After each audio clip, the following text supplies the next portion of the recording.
get by without it. Um, so I wanted to introduce these identities very early on, the fundamental identities, just because they're going to make a lot of your calculations easier. So you should get used to using them as soon as possible. And these are probably the most useful tools you'll have all semester. So let's get through them. The reciprocal ones. The reciprocal identities just say that each one of our functions is equal to the reciprocal of another one. So cotangent and tangent, secant and cosine, and cosecant and sine. So that makes this a lot easier to find these things pretty much all the time. Let's see. The quotient identities. For tangent, the quotient is sine over cosine. For cotangent, it's cosine over sine. And then finally, we've got these Pythagorean identities, and these just come from the Pythagorean theorem. And we're not going to use these right away. So I'm going to mainly spend this video talking about the reciprocal and the quotient identities, because they're going to be the most useful ones to us getting started. So anytime you're given one of these, if you know the tangent and they ask you to find cotangent, or if I ask you, you would just divide, 1 divided by whatever number you've been given. So we're going to use this to construct our table of known values.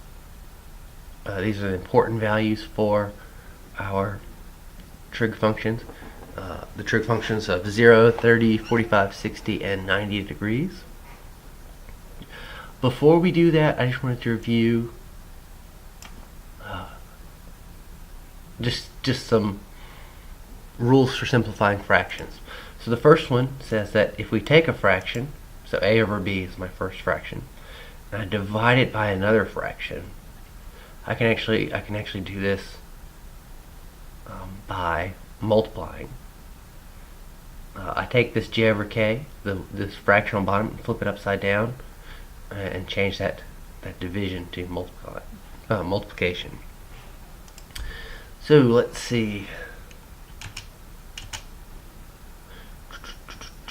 If my video is working, I plan to show this on the whiteboard behind me, but it's not. That's okay. We'll see this with actual numbers in it in just a second when we actually go through the table. And this is the other rule that's really important. This is called rationalizing the denominator. Pretty much the only way we'll use it is just the way it's written here. If you've got an irrational number like the square root of b in the denominator, you can move that to the numerator as long as you leave b behind. So I don't really care if you do this, but when you're doing your homework online, it will call you out on that. If you didn't rationalize your notation, you didn't rationalize your fraction. If it's a test or something and you do it, you leave it unrationalized, I would be fine with that. But this is how it's probably going to appear in your work a lot. The author tends to just rationalize these things all the time. So let's jump into this table. So we have, if you don't remember how to do this, what we do is we start off writing these numbers 0 to 90 degrees, 0, 30, 45, 60, and 90, and then we're going to start building this table from left to right. So the first thing we want to figure out is the sine values of each of these angles. And it's really nice. They all follow the same pattern. They're all a fraction over 2. They're all going to be some number over 2, some number over 2, some number over 2, some number over 2, and some number over 2. And you may notice the pattern already as you go through these. It's just square root of 0 for your first number, square root of 1, square root of 2, square root of 3, square root of 4.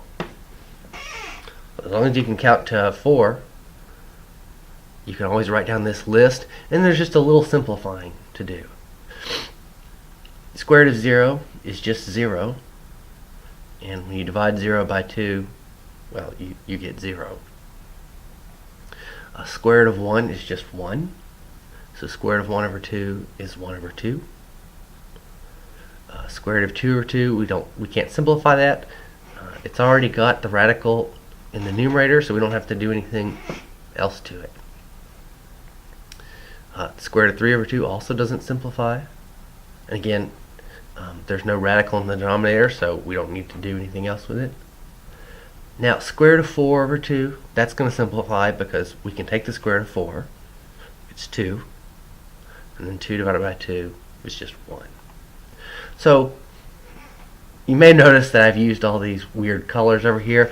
That's just so you can see how we're going to get the next line of our table. So once we've reduced these, we have 0, 1/2, square root of 2 over 2, square root of 3 over 2, and 1. Notice that each one of these numbers has a corresponding number over here in this column. So I've got this 0 down here at the bottom. This green 1/2 is down here, second to the bottom. And you see, these are the same numbers each time. They're just in reverse. So we go from 0, 1/2, square root of 2 over 2, square root of 3 over 2, and 1. We take those same numbers and just write them in reverse. Now we've got the next part of our table filled out. And now, once you've got those two, all the rest of these I fill in using the reciprocal identities. So for tangent, this is the quotient identity for this one. Remember, tangent is sine over cosine. Right up here in our table, tangent is sine over cosine. So each one of these, I start off with sine over cosine, sine over cosine, sine over cosine, sine over cosine.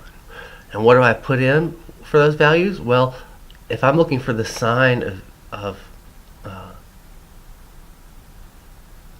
this angle, I've already figured it out. I've got the sine right here. It's 0. I've got the cosine of this one is right here. In fact, I can even change these colors to the one that we were using. Let's see.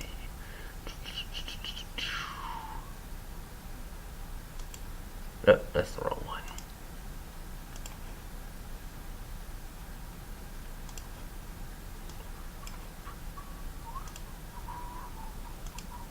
There we go. So you see, when I take sine, which is 0, and cosine, which is 1, sine over cosine is 0 over 1, which simplifies. And I just repeat that for all these going down the list. For the next one, I do 1/2 and divide it by square root of 3 over 2. So there's 1/2. There it is, divided by square root of 3 over 2. Now, what happens from this step to this one, that's where these rules come in. First, since I've got a fraction divided by a fraction, I'm going to change that bottom fraction to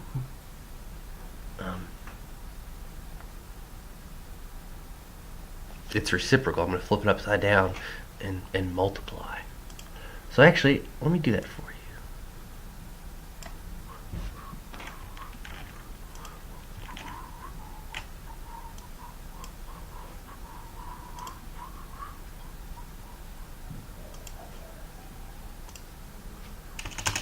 Okay, so I'm going to take this one on top.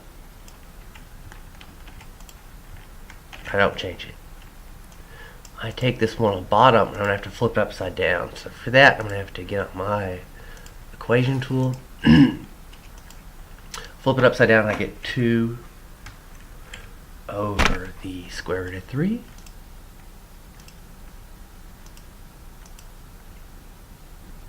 So all I did, I kept my 1/2. I flipped my second fraction, the square root of 3 over 2. I flipped it upside down. From here, my 2's will just cancel. And I'm left with what? 1 over the square root of 3. I'm going to just copy that. Okay. So, you notice that still doesn't match what we've got here. We had we have square root of 3 over 3 in our table. That's because this now fits down here. This is not rationalized. So what do I do when I've got that radical in the bottom? I'm going to move it up top.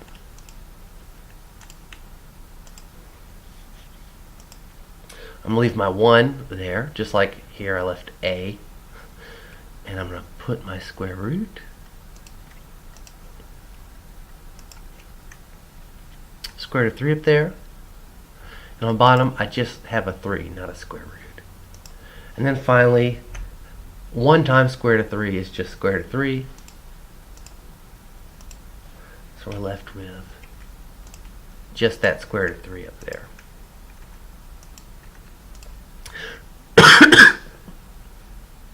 There we go. So that's why I listed these rules for you. You're going to be using these a good bit over the semester, so make sure you know how to do it. Make sure you can divide by a fraction. Make sure you can rationalize a fraction. And that you can do, then you can fill out this table really easily. So just keep on going. We're not going to run through all of this. But for the next angle, 45 degrees, the tangent of 45, we're just going to take the sine of 45, divide it by the cosine of 45. So that's square root of 2 over 2. But those are, I don't even have to do anything there. I've got the same thing on top of my fraction as I do on the bottom, and that simplifies to 1. Okay. And you just keep on going down here. You can fill this out the same way. I took, for 60 degrees, take square root of 3 over 2, divide it by 1 over 2. You follow these steps. You follow these same steps up here, and you've got your table filled out. You could do for cotangent. So I left some of this for you to do, and I strongly encourage you to practice with this. Print this off and just fill it in on your own. Cotangent, you can use either one of these identities. You can use the quotient identity again, but here it really makes sense to use your reciprocal identity for most of these. I'm just going to take whatever I got for my tangent and put it under 1 here. So the very first one, when I take 1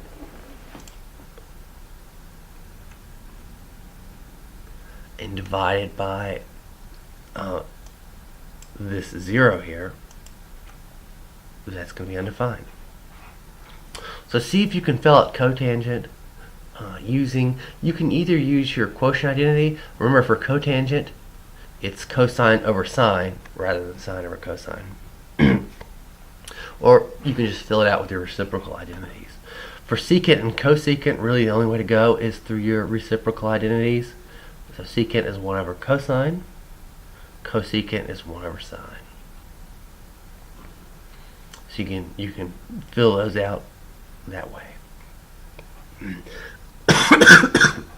Excuse me.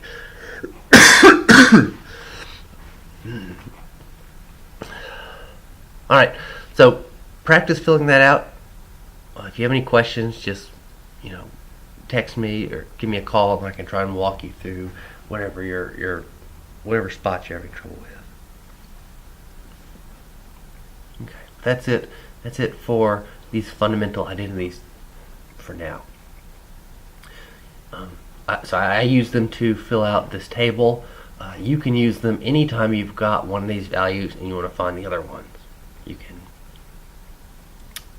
can use these identities.